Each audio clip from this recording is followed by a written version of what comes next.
welcome to this 167 called twoSum 2.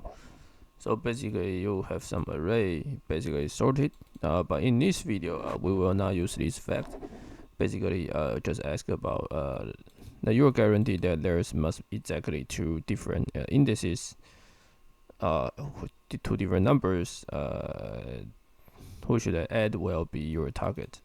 So you are guaranteed that you always find a solution, and you always have exactly one solution, but you need to find out its index.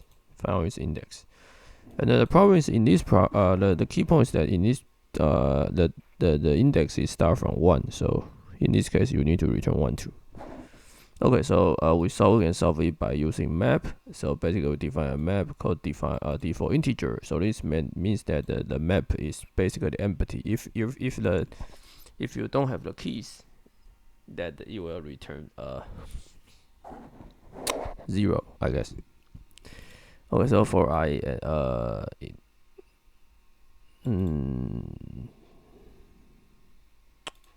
okay, so for I in X enumerate numbers. So enumerate number means that so I will from 0 to length of numbers minus 1, and X will be numbers. So basically you just that means this I just the index of the list.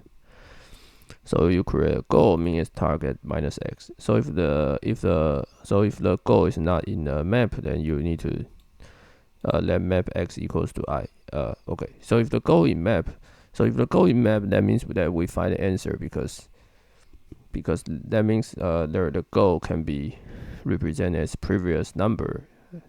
So we just return so remember this I is indices. So you need to return the I plus 1. Basically is the indices the goal represent, and then the map of goal plus 1, because the map of goal plus 1 is the previous. It's the previous indices. And why we need these 2 plus 1? Because in this case the indices start from 0. Okay. Unfortunately, we didn't use the list is sorted. Okay, I will see you guys in the next video. Thanks.